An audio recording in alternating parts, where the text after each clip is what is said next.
Assalamualaikum warahmatullahi wabarakatuh. Waalaikumsalam warahmatullahi wabarakatuh.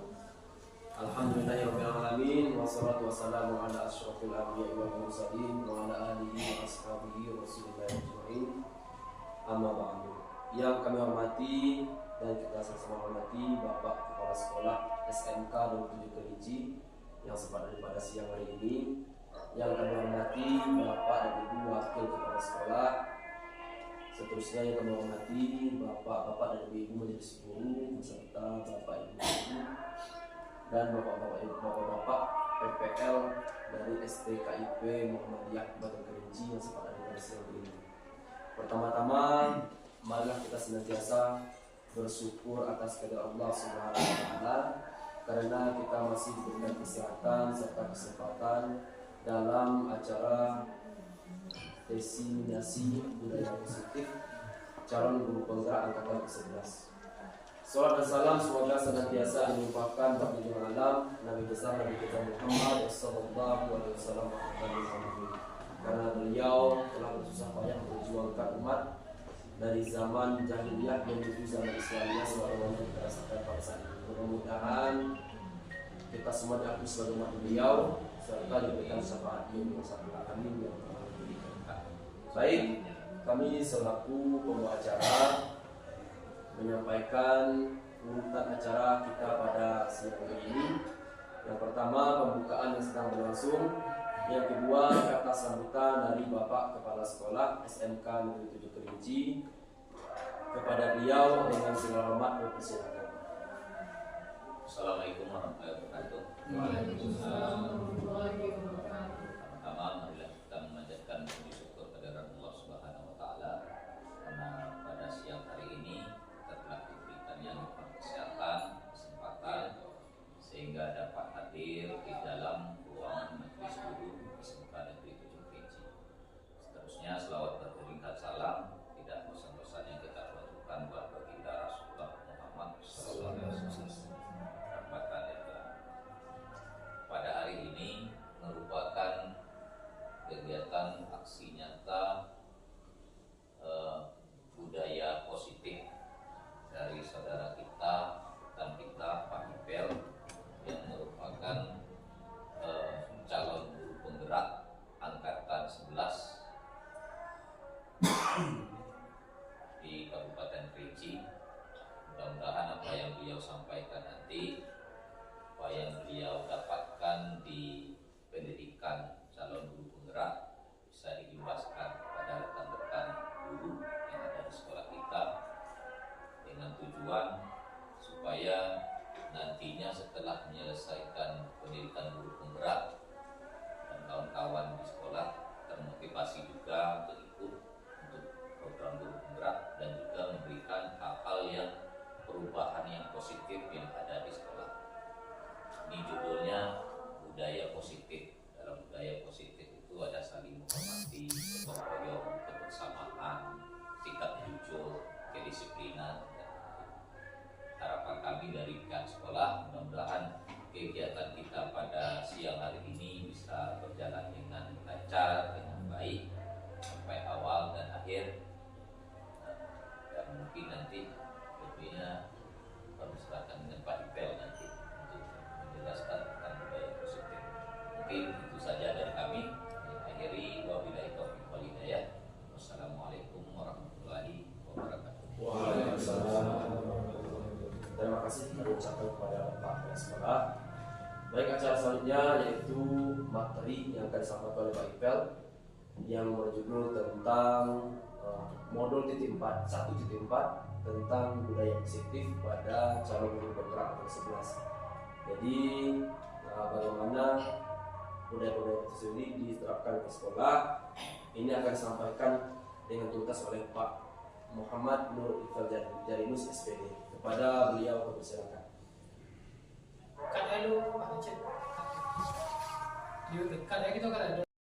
Assalamualaikum warahmatullahi wabarakatuh. Waalaikumsalam warahmatullahi wabarakatuh. Yang terhormat Bapak Kepala SMK Negeri 7 Kerinci yang sempat hadir pada pagi hari ini. Selanjutnya yang saya hormati Bapak Kepala Tata Usaha SMK Negeri 7 Kerinci dan yang saya hormati Bapak Wakil Kepala Kesiswaan yang sempat hadir pada pagi hari ini. Selanjutnya rekan-rekan guru SMK Negeri 7 Kerinci, Bapak dan Ibu TU SMK Negeri 7 Kerinci, dan mahasiswa PPL dari STEKIP Muhammadiyah yang saya banggakan. Selanjutnya, saya tidak akan memperpanjang mukadimah. Saya akan menjelaskan tentang menyebarkan pemahaman dan penerapan budaya positif CGP Angkatan 11. Sebelum kita melaksanakan atau menjabarkan tentang materi saya, dikarenakan hari ini cukup panas, kita akan melaksanakan ice breaking terlebih dahulu. Nah, silakan semuanya perhatikan ke depan. Ya Bapak Ibu, apabila saya bilang panjang, maka tangannya pendek dan Bapak Ibu menyebutkan panjang. Nah, apabila saya bilang panjang, tangan Bapak Ibu pendek, tapi Bapak Ibu menyebutnya panjang. Apabila saya nyebut pendek, tangan Bapak Ibu panjang, tapi nyebutnya pendek. Nah, ya kita coba ya, teman. Panjang. Masih ada juga yang belum fokus. Ulangi lagi. Pendek. Panjang. Saya ulangi lagi. Nah, konsentrasi lagi, biar kita fokus. Pendek. Masih ada Bapak yang salah. Nah, sekali lagi, biar fokus lagi ya. 1, 2, 3. Pendek. Ya, tepuk tangan untuk diri. Nah, sepertinya sudah bisa fokus. Selanjutnya kita mulai kesepakatan diseminasi ini. Yang pertama, menghargai siapapun yang berbicara, baik dari saya maupun rekan-rekan semuanya. Yang kedua, menjadi pendengar yang baik. Yang ketiga, berbicara seperlunya. Yang keempat, angkat tangan sebelum bertanya apabila nanti diberi sesi pertanyaan. Kemudian yang kelima, boleh makan dan minum atau makan dan minum dipersilakan. Definisi budaya positif. Budaya sekolah menurut Fulan tahun 2007 adalah keyakinan-keyakinan dan nilai-nilai yang terlihat dari bagaimana sekolah menjalankan aktivitas sehari-hari. Sedangkan Dill dan Peterson pada tahun 1999 mendefinisikan budaya sekolah sebagai berbagai tradisi dan kebiasaan sehari-hari yang dibangun dalam jangka waktu yang lama oleh guru. Selanjutnya, dari kedua pengertian tersebut, kita melihat bahwa budaya sekolah merupakan nilai-nilai dan keyakinan yang dibangun dalam jangka waktu yang lama, yang tercermin pada sikap keseharian seluruh komponen sekolah. Dalam kebanyakan sekolah di Indonesia, contoh budaya sekolah yang sudah berjalan dengan baik adalah budaya senyum, salam, dan sapa. Tentunya budaya sekolah tersebut masih perlu dilaksanakan mengingat perannya yang dapat membuat sekolah menjadi lingkungan yang nyaman. Jadi, budaya positif di sekolah ialah nilai-nilai, keyakinan-keyakinan, dan kebiasaan-kebiasaan di sekolah yang berpihak pada murid agar murid dapat berkembang menjadi pribadi yang kritis, penuh hormat, dan bertanggung jawab. Dalam mewujudkan budaya positif ini, guru memegang peran sentral. Guru memahami posisi apa yang tepat untuk dapat mewujudkan budaya positif, baik lingkup kelas maupun sekolah. Selain itu, pemahaman akan disiplin positif juga diperlukan karena sebagai pamong guru diharapkan dapat menuntun murid untuk menjadi pribadi yang bertanggung jawab. Oleh karena itu, selanjutnya saya akan menjelaskan dua posisi kontrol guru. Yang ada yaitu posisi kontrol guru, dan disiplin positif yang menjadi landasan dari budaya positif.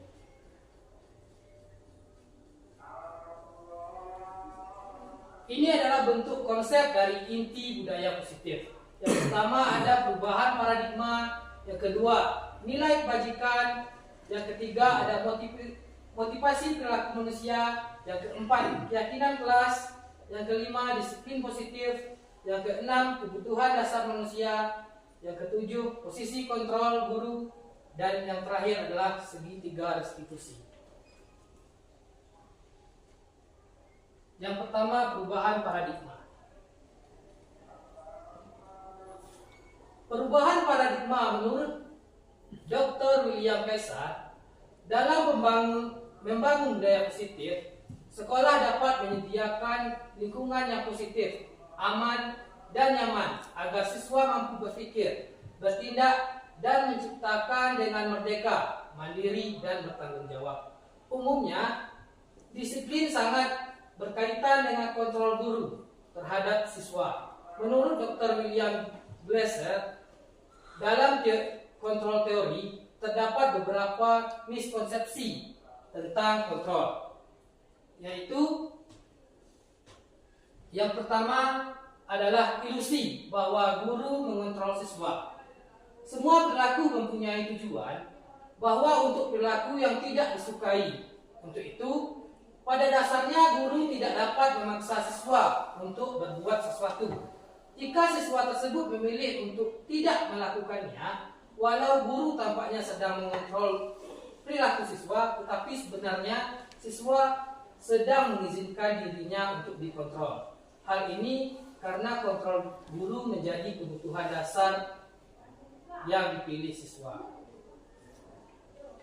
Selanjutnya yaitu ilusi bahwa semua penguatan positif efektif dan bermanfaat. Penguatan positif merupakan bentuk-bentuk kontrol yang mempengaruhi siswa agar mengulangi suatu perilaku tertentu atau usaha untuk mengontrol siswa tersebut. Dalam jangka waktu tertentu, kemungkinan siswa tersebut akan menyadarinya dan mencoba untuk menolak bujukan guru, atau mungkin akan menjadi tergantung pada pendapat guru untuk berusaha. Selanjutnya, yang ketiga adalah ilusi bahwa kritik dan membuat orang merasa bersalah dapat menguatkan karakter. Sebenarnya ini sangat salah. Menggunakan kritik dan rasa bersalah untuk mengontrol siswa tersebut membuat siswa menuju identitas yang gagal. Contohnya, seperti kita membuat, kamu ini janganlah seperti itu, nanti bapak dimarahi oleh kepala sekolah misalnya. Kamu sering terlambat sehingga bapak nanti sering tegur oleh kepala sekolah. Itu sangat menekan kepada siswa, membuat siswa merasa bersalah. Hal ini membuat siswa tersebut merasa dirinya gagal. Oh, aku gagal ya menjadi siswa karena gara-gara saya bapak ibu ini dimarahi atau ditegur oleh kepala sekolah. Selanjutnya, yang keempat adalah ilusi bahwa orang dewasa memiliki hak untuk memaksa. Perilaku yang memaksa tidak akan efektif untuk jangka waktu yang panjang dan bahkan dapat membentuk suatu pemusuhan. Contohnya, semakin kita memaksa siswa, walaupun siswa tidak mau, kita terus memaksa, akhirnya siswanya akan menganggap kita sebagai lawannya atau musuhnya. Contohnya, kamu jangan bermain terus, kamu jangan bermain voli terus di halaman, misalnya. Jadi karena dia mendengar perkataan terus, sedangkan siswa ini orangnya senang olahraga, hobi olahraga, maka dia akan, bapak ini mau membunuh karakter saya, gitu. Jadi siswa itu menganggap kita ini membunuh karakter dia atau membatasi hobi dia. Sedangkan perubahan paradigma menurut Stephen R. Covey pada tahun 1991 di bukunya, jika ingin membuat kemajuan perlahan, ubahlah sikap atau perilaku Anda. Tetapi jika ingin memperbaiki cara-cara utama kita, maka kita perlu mengubah kerangka acuan kita. Ubahlah cara Anda melihat dunia, ubahlah cara Anda berpikir tentang manusia. Ubahlah paradigma Anda, skema pemahaman dan penjelasan aspek-aspek tertentu tentang kenyataan. Contohnya begini, kita tidak bisa membuat seseorang itu mematuhi kita seutuhnya.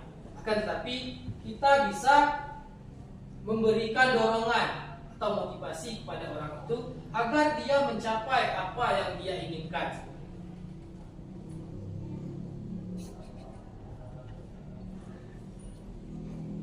Ini adalah tabel paradigma, stimulus, respon, dan kontrol teori. Pada tabel stimulus respon, realistis atau kebutuhan kita itu sama. Semua orang melihat hal yang sama. Kita mencoba mengubah orang agar berpandangan sama dengan kita. Selanjutnya, perilaku buruk dilihat sebagai suatu kesalahan. Selanjutnya, orang lain bisa mengontrol saya. Saya bisa mengontrol orang lain. Pemaksaan ada pada saat bukan gagal. Model berpikir menang atau kalah. Itu adalah tabel stimulus respon. Sedangkan dalam teori kontrol, realistis kebutuhan kita sama. Pada tabel teori kontrol adalah realistis kebutuhan kita itu berbeda. Berarti setiap orang itu kebutuhannya berbeda, tidak akan sama satu dengan yang lainnya. Selanjutnya, semua orang melihat hal yang sama. Sedangkan pada tabel teori kontrol, setiap orang memiliki gambaran yang berbeda. Contohnya, Bapak Ibu menyukai suatu hobi tadi. Pak Ali menyukai permainan badminton. Kita tanyakan kepada Pak Edo, belum tentu menyukai badminton. Bisa saja Pak Edo ini menyukai volleyball misalnya. Selanjutnya, kita mencoba mengubah agar orang berpandangan sama dengan kita. Di teori kontrol dirubah menjadi kita berusaha memahami pandangan orang lain tentang dunia. Berarti pandangan kita lain, orang lain lain. Selanjutnya, perilaku buruk dilihat sebagai suatu kesalahan. Pada teori kontrol, semua perilaku memiliki tujuan. Selanjutnya, orang lain bisa mengontrol saya. Pada teori kontrol, hanya Anda yang bisa mengontrol diri Anda sendiri. Kita tidak bisa membuat orang lain mengontrol diri kita. Pasti pada akhirnya, walaupun kita terus dikontrol, pada akhirnya kita akan melawan atau membangkang seperti itu. Seperti itu kita kepada siswa kita. Kita tidak bisa memfokuskan apa yang kita butuhkan harus dia kerjakan. Tetapi kita bisa membuat dia mencapai tujuannya dengan masukan dari kita. Kita cuma sebagai fasilitator saja.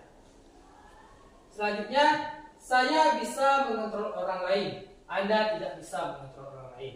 Ini berhubungan yang pertama dan kedua. Selanjutnya, pemaksaan ada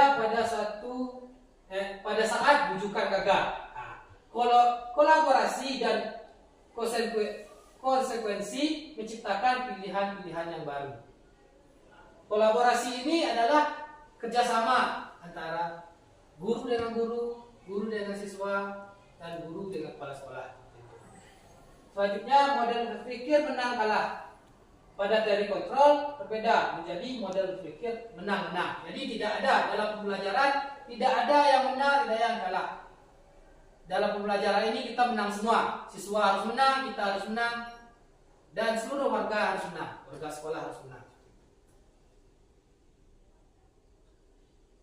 Selanjutnya, perubahan paradigma. Menurut pendapat saya, pembelajaran dengan paradigma yang baru merupakan pembelajaran yang dirancang berdasarkan prinsip pembelajaran berdiferensiasi atau berbeda, sehingga para peserta didik belajar sesuai dengan kebutuhannya berdasarkan tahap perkembangannya sesuai teori psikologi modern untuk mewujudkan profil pelajar Pancasila.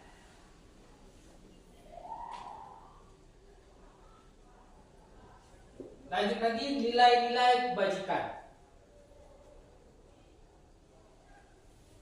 Nilai-nilai kebajikan ini mencakup prinsip-prinsip moral dan karakter yang dapat membentuk perilaku positif dan membangun hubungan yang baik di lingkungan sekolah. Nilai-nilai kebajikan ini ada rajin, keberanian,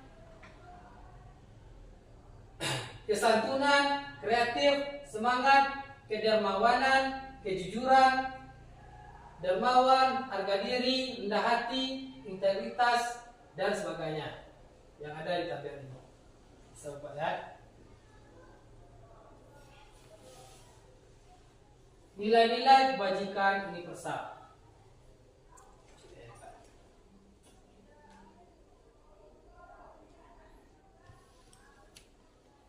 Nilai-nilai kebajikan pelajar Pancasila. Ini adalah contoh-contoh nilai-nilai kebajikan pelajar Pancasila. Yang pertama ada beriman, bertakwa kepada Tuhan Yang Maha Esa dan berakhlak mulia. Yang kedua, berkebinekaan global. Dan yang ketiga, mandiri. Yang keempat, bernalar kritis. Yang kelima, gotong royong. Dan yang keenam, kreatif.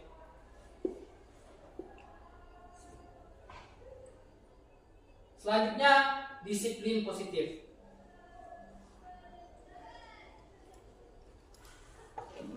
Menurut Ki Hajar Dewantara, untuk menciptakan siswa yang merdeka, maka syarat utama harus mempunyai disiplin yang kuat, yaitu disiplin diri yang berasal dari motivasi internal atau dari dalam diri sendiri. Jika tidak mempunyai motivasi internal, maka diperlukan motivasi eksternal atau dorongan dari orang lain untuk mendisiplinkan dirinya. Diana Gosen menyatakan bahwa kata disiplin berasal dari bahasa Latin, yaitu disciplina, yang berarti belajar. Kata disiplina juga berasal dari akar kata yang sama, yaitu disipel, atau murid atau pengikut. Diana juga menyatakan bahwa disiplin juga berkonotasi dengan disiplin diri siswa. Disiplin diri dapat membuat seseorang menggali semua potensi dirinya untuk mencapai suatu tujuan, sesuatu yang dihargai dan bermakna. Tujuan disiplin positif ialah untuk menanamkan motivasi pada semua siswa agar mereka menjadi orang yang mereka inginkan dan menghargai diri dengan nilai-nilai yang mereka percaya. Motivasi ini berasal dari diri siswa atau internal, sehingga akan berdampak jangka panjang dan tidak akan terpengaruh dengan adanya hukuman atau hadiah. Contohnya, diri kita memaksakan kita untuk disiplin. Contohnya bangun pagi hari, terus tidak datang terlambat ke sekolah. Apabila kita menekankan itu kepada diri kita, maka kita akan terus disiplin sampai kita tua nanti. Tapi apabila disiplin itu tidak ada dalam diri kita, kita juga bisa menerapkannya, akan tetapi dengan bantuan dari orang lain. Contohnya, kita sekarang belum disiplin, bangun sering terlambat, terus ke sekolah sering terlambat, tapi akan terus orang tua kita yang menegur kita setiap pagi. Oh, ini Pak Edo pergi sekolahnya jam 7 ya, harus jam 7 ya. Jadi setiap pagi terus disiplinkan oleh bapaknya atau ibunya misalnya. Dia lama-kelamaan dia akan menjadi disiplin. Selanjutnya, motivasi perilaku manusia. Motivasi perilaku manusia ada 3, yaitu yang pertama untuk menghindari ketidaknyamanan atau hukuman. Seseorang berperilaku untuk menghindari permasalahan yang mungkin muncul dan berpengaruh pada mereka secara fisik, psikologis, ataupun tidak terpenuhinya kebutuhan mereka. Bila mereka tidak melakukan tindakan itu, maka mereka tidak akan sukses seperti itu. Selanjutnya yang kedua, untuk mendapatkan imbalan atau penghargaan dari orang lain. Seseorang berperilaku untuk mendapatkan pujian, hadiah atau imbalan dari orang lain yang menurut mereka penting dan mereka meletakkan dalam dunia berkelas mereka. Yang ketiga, untuk menjadi orang yang mereka inginkan yang menghargai diri sendiri dengan nilai-nilai yang mereka percaya. Orang melakukan sesuatu karena nilai-nilai yang mereka yakini dan hargai. Motivasi ini akan membuat orang mempunyai disiplin positif karena motivasinya bersifat karena. Saya akan menjelaskan satu persatu. Yang pertama, untuk menghindari ketidaknyamanan atau hukuman. Motivasi perilaku ini sebenarnya tidak baik untuk dilaksanakan. Contohnya, kita disiplin karena takut dihukum. Misalnya, aku pergi sekolah, saya pergi sekolah jam 7. Kenapa? Karena takut ditegur oleh kepala sekolah, misalnya. Itu adalah motivasi yang takut dengan hukuman. Kita menghindari hukuman atau ketidaknyamanan. Selanjutnya, untuk mendapatkan imbalan atau penghargaan. Di sini sepertinya beberapa kali telah diterapkan, yaitu tentang siapa yang hadir seutuhnya diberi imbalan. Contohnya diberi buku atau utensil misalnya. Sebenarnya ini tidak bagus karena apabila imbalan atau penghargaan itu tidak ada berikutnya, maka kedisiplinan kita akan kurang. Kita akan tidak mau lagi melakukan disiplin tersebut. Nah, untuk yang terakhir, menghargai untuk menjadi orang yang mereka inginkan atau menghargai diri sendiri dengan nilai-nilai yang mereka percaya. Motivasi ini yang sangat perlu kita lakukan untuk sebagai guru, yaitu kita menghargai diri sendiri karena kita mengetahui apa pekerjaan kita, apa kebutuhan kita, dan apa yang perlu kita lakukan. Selanjutnya, kebutuhan dasar manusia. Semua yang dilakukan setiap manusia tentunya memiliki tujuan. Untuk dapat apa yang kita inginkan, menurut Dr. William Glasser, dalam Choice Story terdapat 5 kebutuhan dasar manusia. Yang pertama, ada kebutuhan bertahan hidup. Merupakan kebutuhan yang bersifat fisiologis untuk bertahan hidup, misalnya kesehatan, rumah, dan makanan. Komponen psikologis dari kebutuhan ini adalah kebutuhan akan perasaan aman. Selanjutnya yang kedua adalah kebutuhan cinta dan kasih sayang atau kebutuhan untuk diterima. Kebutuhan ini termasuk kebutuhan psikologis yang meliputi kebutuhan akan hubungan dan koneksi sosial, kebutuhan untuk memberi dan menerima kasih sayang, kebutuhan untuk merasa menjadi bagian dari satu kelompok, dan kebutuhan untuk tetap terhubung dengan orang lain. Siswa yang mempunyai kebutuhan cinta dan kasih sayang yang tinggi biasanya ingin disukai dan diterima oleh lingkungannya.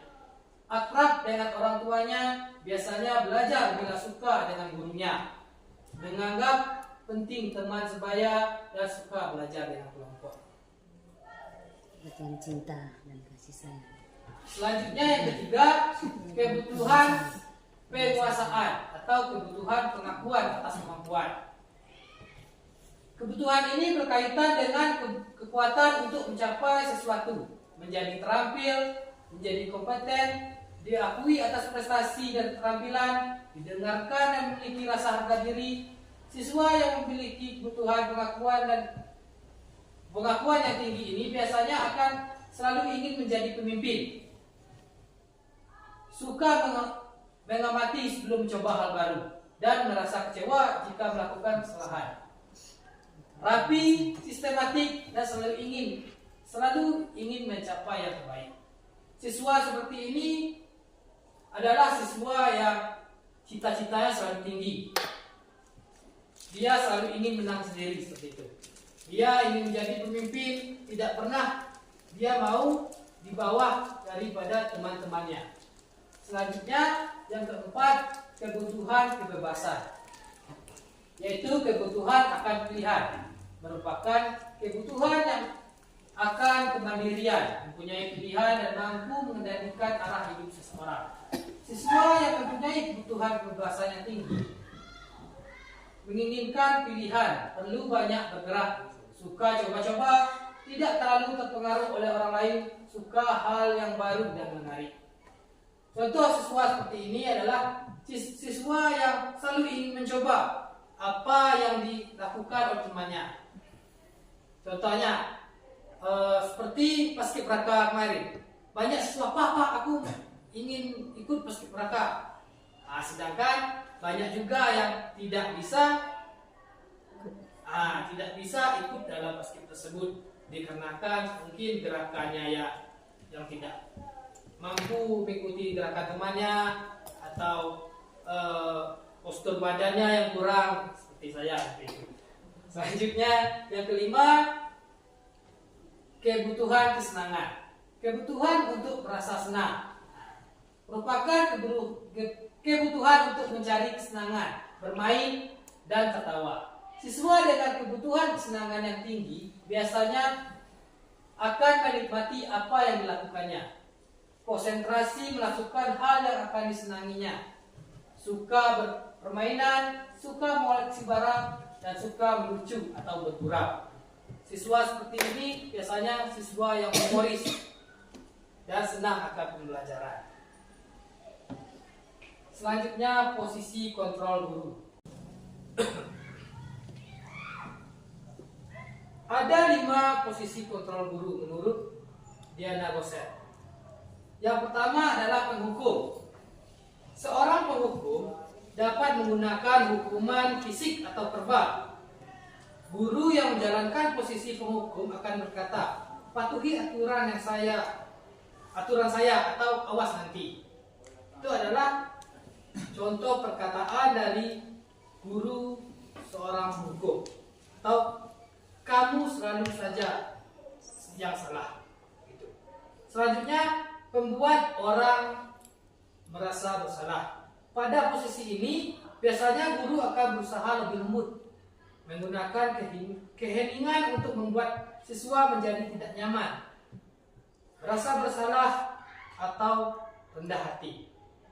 Contoh kata-kata guru dalam posisi ini adalah, "Bapak sangat kecewa pada kamu. Beberapa kali ibu harus memberitahu kamu ya."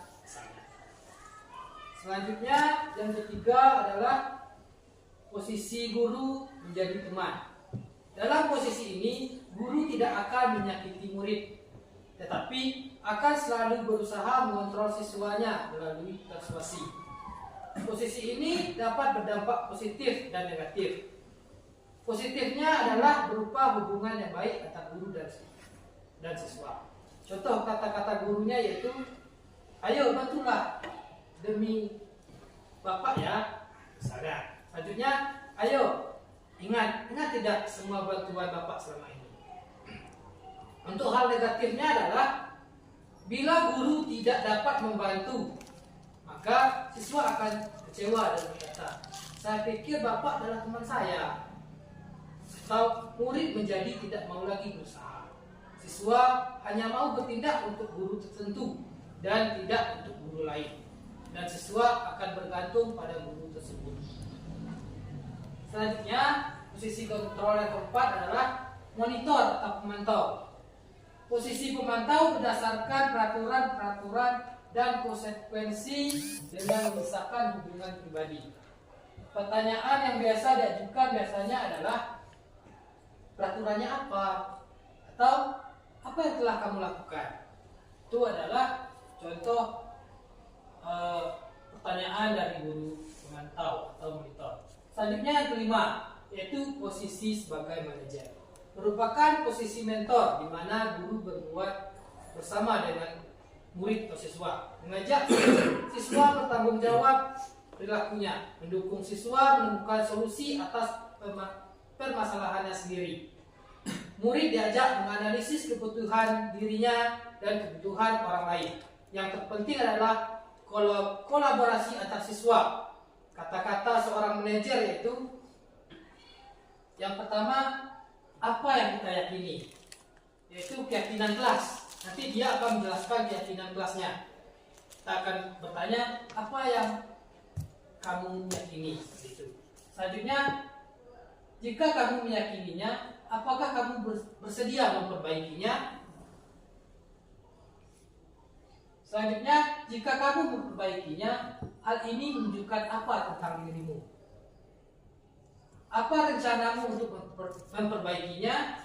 Kemudian, seorang manajer tidak untuk mengatur perilaku siswanya, tetapi untuk membimbing murid tersebut atau siswa tersebut agar dapat mengatur dirinya. Nah, contoh yang tadi, apa yang kamu yakini? Dia akan menjelaskan tentang keyakinan kelasnya. Misalnya dia terlambat ke kelas. Di keyakinan kelas ada datang tepat waktu.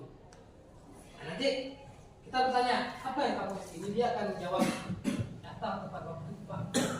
Nah, jika kamu meyakininya, apakah kamu bersedia memperbaikinya? Nanti dia akan menjawab, bersedia atau tidak mungkin lah. Kalau seorang siswa dengan seorang guru, tidak mungkin dia akan menjawab hal yang negatif, itu akan yang positif. Dia akan menjawab saya akan bersedia memperbaikinya. Selanjutnya, tujuan dari 5 posisi kontrol guru terhadap siswa adalah mencapai posisi manajer, di mana pada posisi ini siswa dapat menjadi pribadi yang mandiri. Dia akan mengetahui kesalahannya dan memperbaikinya sendiri, dan bertanggung jawab atas segala perilaku dan sikapnya, yang pada akhirnya dapat menciptakan lingkungan yang positif, aman, dan nyaman. Keyakinan kelas. Keyakinan merupakan nilai-nilai kebaikan atau prinsip-prinsip yang disepakati secara universal. Orang akan lebih bersemangat atau tergerak untuk melakukan keyakinannya daripada hanya mengikuti aturan. Pembentukan keyakinan kelas. Yang pertama, keyakinan kelas bersifat lebih abstrak daripada peraturan yang lebih rinci dan nyata. Contohnya, buanglah sampah pada tempatnya, itu belum menjadi keyakinan kelas. Karena itu sudah aturan, menjadi aturan. Buanglah sampah pada tempatnya. Apabila tidak buang sampah pada tempatnya, nanti dihukum. Nah, kita rubah bahasanya menjadi kebersihan sebagian daripada iman. Contohnya, itu mereka akan menyadari, oh iya ya, kita orang beriman. Jadi sampah yang telah dia misalnya sampah makanan yang telah dia makan, dia akan letakkan pada tong sampah. Dia akan sadar akan pelaksanaannya gitu. Selanjutnya, keyakinan kelas berupa pernyataan-pernyataan universal. Ketiga, pernyataan keyakinan kelas selalu dibuat dalam bentuk positif. Keyakinan kelas harusnya dibuat tidak terlalu banyak, sehingga mudah diingat dan dipahami oleh anggota kelas. Berikutnya, keyakinan kelas hendaknya sesuatu yang dapat diterapkan di lingkungan kelas. Selanjutnya, semua anggota kelas hendaknya ikut berkontribusi dalam pembuatan keyakinan kelas melalui kegiatan curah pendapat. Semua anggota kelas bersedia meninjau kembali keyakinan kelas dari waktu ke waktu. Kita balik lagi ke nomor 2. Keyakinan kelas berupa pernyataan-pernyataan universal. Pernyataan universal ini adalah pernyataan yang mudah dipahami, yang bisa kita pahami dan mudah dipahami oleh siswa. Selanjutnya, pernyataan keyakinan kelas selalu dibuat dalam bentuk positif. Jadi, bentuk dari keyakinan kelas ini adalah bentuk-bentuk yang selalu memenangkan siswa atau memenangkan siapa yang berbuat. Jadi tidak menyalahkan seperti itu. Kita tidak menyalahkan kepada hal yang negatif. Seperti jangan, kita tidak memakai jangan membuang sampah sembarangan. Kita tidak boleh memakai kata jangan dalam pembuatan keyakinan kelas. Jadi kita pakai saja tadi,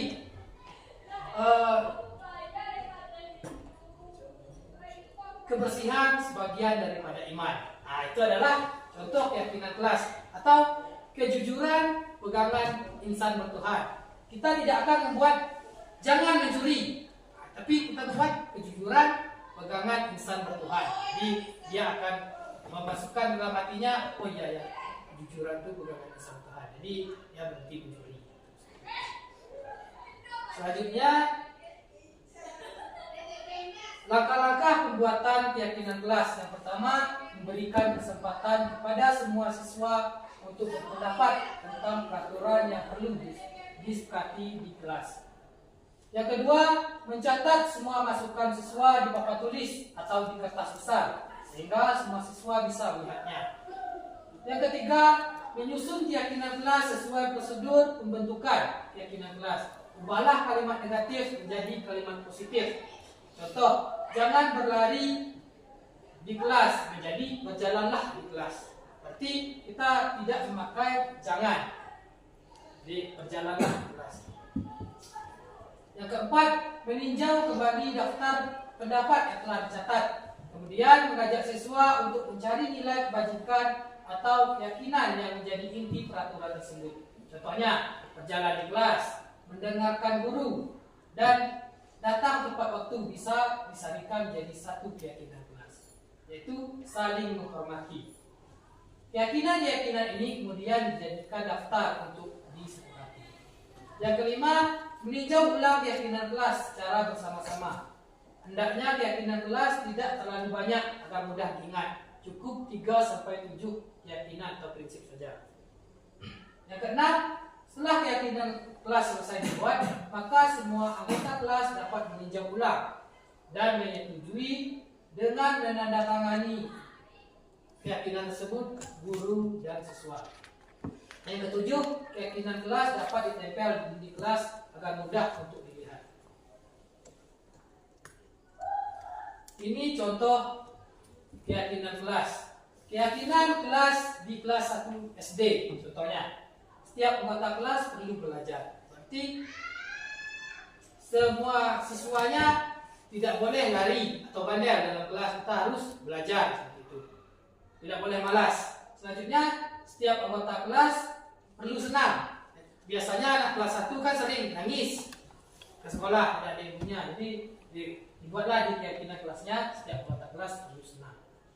Nah, dan contoh yang lain. Ini kelas 7. Kan ingat.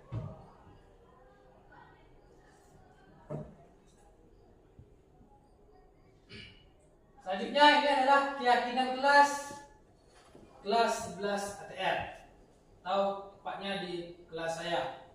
Ini contohnya. Kebersihan kelas, tanggung jawab bersama. Selanjutnya, saling menghargai, hadir di kelas tepat waktu, aktif dalam kegiatan pembelajaran, angkat tangan sebelum berbicara atau izin.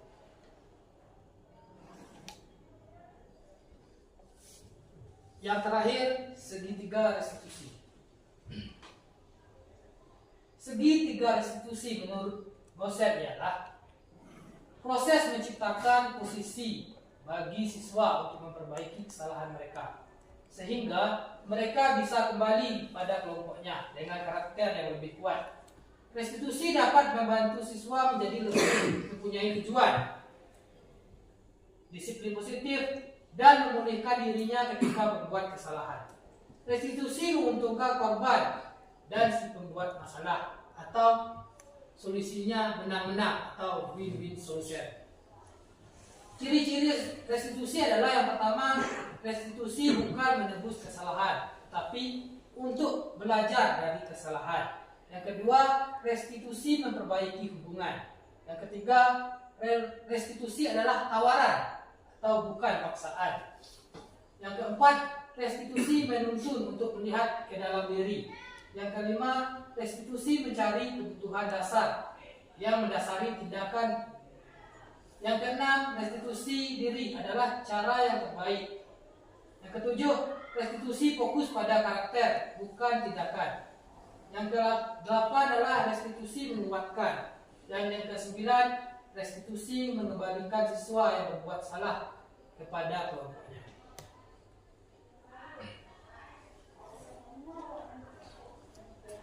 ini segitiga restitusi.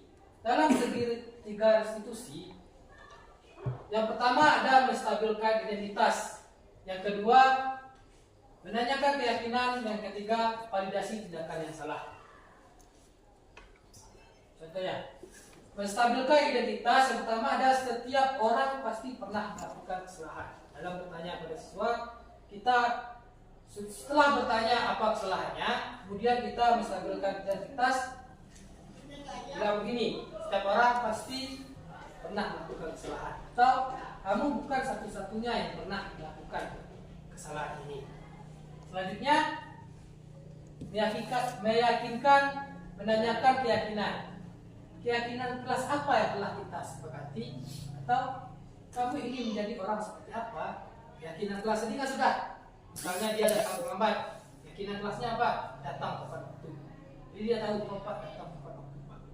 Itu adalah keyakinan kelas. Selanjutnya, validasi tindakan yang salah. Kamu tentunya punya alasan mengapa melakukan itu. Nah, itu adalah kamu. Contohnya tadi, tindakan dia tidak datang tepat waktu. Kamu tentunya punya alasan mengapa kamu datang tidak tepat waktu. Selanjutnya, adakah cara yang lebih efektif untuk mendapatkan apa yang kamu butuhkan? Itu adalah contoh dari segitiga restitusi. Yang pertama, sisi menstabilkan identitas tadi, yaitu sisi ini merupakan bagian dasar dari segitiga yang bertujuan untuk mengubah identitas anak dari yang gagal karena melakukan kesalahan menjadi orang yang sukses. Contoh kalimat yang dapat digunakan pada anak itu, yang pertama, berbuat salah itu tidak apa-apa. Yang kedua, tidak ada manusia yang sempurna. Dan yang ketiga, kita bisa menyelesaikannya. Yang keempat, Bapak tidak tertarik untuk mencari siapa yang salah, tapi Bapak ingin mencari solusi dari permasalahan ini. Ketika anak fokus pada kesalahan, maka akan sulit untuk melakukan restitusi tersebut. Hal ini karena rasa bersalah menguras energi. Merasa bersalah berarti identitas yang gagal. Rasa bersalah juga membuat kita terperangkap pada masa lalu yang sudah tidak bisa diubah lagi. Selanjutnya, pada sisi validasi tindakan yang salah. Restitusi tidak menyarankan guru berbicara kepada siswa bahwa melanggar peraturan adalah sikap yang baik. Tetapi dalam restitusi harus memahami alasan dan memahami bahwa setiap orang pasti melakukan hal yang terbaik pada waktu tersebut. Untuk itu perlu dilakukan validasi terhadap kebutuhan dari siswa dengan menggunakan contoh kalimat berikut. Yang pertama, padahal kamu bisa melakukannya yang lebih buruk dari ini ya. Yang kedua, kamu pasti punya alasan mengapa melakukan hal itu. Dan yang ketiga, kamu boleh mempertahankan sikap itu, tapi kamu harus menambahkan sikap yang baru. Dan sisi yang ketiga adalah menanyakan keyakinan. Setelah melalui langkah 1, 2 di atas, maka anak telah siap untuk dihubungkan dengan nilai-nilai yang dipercaya dan berpindah menjadi orang yang diinginkan. Contoh pertanyaan yang dapat digunakan yaitu, apa yang kita percaya sebagai kelas atau keluarga? Yang kedua, apa nilai-nilai umum yang telah kita sepakati? Dan yang ketiga, kamu mau jadi orang yang seperti apa? Ini contoh segitiga restitusi dengan kasus melakukan kecurangan dalam ujian. Contohnya, saya potong saja, tidak saya berikan videonya, nanti habis lagi waktu kita sejam. Jadi lanjut saja. Nah, terima kasih, itulah pemaparan materi dari saya. Selanjutnya saya kembalikan pada Bapak Moderator. Baik, itu tadi penjelasan dari Bapak Muhammad Nur Ifarjalinus SPD tentang budaya positif. Tadi ada 8 materi tadi. Yang pertama ada perubahan paradigma dari stimulus respon menuju teori kontrol. Kemudian yang kedua nilai-nilai kebajikan. Yang ketiga disiplin positif. Yang keempat ada motivasi perilaku manusia. Kemudian ada kebutuhan dasar manusia. 6 posisi kontrol guru, ketujuh ada keyakinan kelas, dan terakhir ada segitiga institusi. Ya, mungkin Bapak Ibu ada pertanyaan, kami tampung untuk sesi ini 2 pertanyaan, silakan. Assalamualaikum warahmatullahi wabarakatuh. Jadi begini ya Pak, kalau menurut dari kakak-kakak yang sudah Bapak terangkan tadi, pasti saya merasa diri saya berdiri di posisi sebagai guru yang meletakkan dirinya sebagai Bapak. Saya harapkan kepada Bapak bahwa di situ banyak sekali kelemahan-kelemahan yang terjadi dan kekurangan-kekurangan yang terjadi selama tindakan tersebut saya ambil. Jadi bagaimana seharusnya saya menempatkan diri yang sebenarnya dan yang sebaik-baiknya agar tercapai seperti yang Bapak katakan tadi. Mohon penjelasannya Pak. Ini Pak Ifel, pertanyaan beliau tadi itu terkait dengan 5 posisi kontrol guru. Jadi selama ini beliau itu berdiri pada posisi selaku teman. Jadi pertanyaan beliau itu bagaimana sebaiknya yang dilakukan untuk pada 5 posisi kontrol guru ini? Nah, saya akan mencoba menjelaskan sedikit tentang posisi kontrol guru yang harus dilaksanakan atau yang baik dilaksanakan di sekolah. Untuk posisi kontrol teman, sebenarnya ini cukup baik dalam pelaksanaannya. Akan tetapi posisi kontrol teman ini memiliki hal negatif. Hal negatifnya yaitu bila guru tidak dapat membantu siswanya, maka siswa akan kecewa dengan guru tersebut. Kemudian siswa ini akan memilih guru yang disukainya. Contohnya, siswa si A menyukai pembelajaran pada MUS. Tetapi pas pada pelajaran guru yang lain, siswa tersebut sering alpa atau lari dia ke sekolah dan tidak mengikuti pembelajaran. Ini adalah kelemahan dari sisi kontrol sebagai teman. Kemudian sebaiknya Pak Mus seharusnya memilih posisi kontrol yang lebih tinggi atau yang lebih baik dari posisi teman, yaitu sebagai manajer yang merupakan posisi mentor di mana guru berbuat bersama dengan murid. Masih berhubungan dengan posisi kontrol teman, tetapi dibatasi dengan keyakinan kelas tersebut. Dibatasi dengan keyakinan yang telah dibuat Pak Mus dan siswa-siswa di kelas. Tujuan dari posisi kontrol ini, posisi kontrol manajer ini adalah membuat siswa ini bisa bertanggung jawab dengan perilakunya, mendukung siswa menemukan solusi atas permasalahannya sendiri. Kemudian siswa bisa diajak menganalisis kebutuhan dirinya, kebutuhan orang lain. Yang terpenting adalah kolaborasi dengan siswa tersebut seperti itu. Baik, kembalikan pada Pak Presiden. Terima kasih Pak. Mungkin untuk kedepannya akan saya coba untuk meningkatkan dari kontrol guru tersebut ke tingkatan yang lebih tinggi. Tapi mohon bantuan dari Bapak karena ini baru awal dari percobaannya. Mungkin hanya itu saja. Terima kasih atas waktu dan jawaban yang sudah Bapak berikan. Mudah-mudahan bermanfaat. Ya, Assalamualaikum warahmatullahi wabarakatuh. Waalaikumsalam warahmatullahi wabarakatuh. Baik, demikian penyampaian diseminasi budaya positif pada pendidikan guru penggerak angkatan ke-11 pada modul 1.4 tentang budaya positif. Lebih dan kurang kami mohon maaf. Kami akhiri dengan Assalamualaikum warahmatullahi wabarakatuh. Waalaikumsalam warahmatullahi wabarakatuh.